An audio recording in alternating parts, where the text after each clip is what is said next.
Hello दोस्तों, स्वागत है हमारे ब्लॉग में। आप लोग कैसे हैं? हम आशा करते हैं आप लोग स्वस्थ होंगे, मस्त होंगे, अपने अपने कामों में व्यस्त होंगे। दोस्तों, तो आज का ब्लॉग बहुत ही खास बनने वाला है। तो क्या ब्लॉग खास बनने वाला है? तो हम लोग जा रहे हैं भूसा उठाने के लिए। भूसा क्या चीज़ होता है, आपको पता है कि नहीं पता है, मैं कमेंट के माध्यम से ज़रूर बताइएगा, ठीक है। और देखिए कैसे जा रहे हैं हम लोग, ये लोग भी बैठे हुए हैं।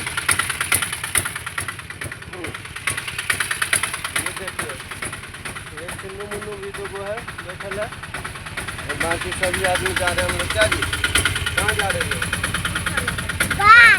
कहाँ जा रहे हो? बाहर जा रहे हैं। क्या रूही बेटी, कहाँ जा रही हो?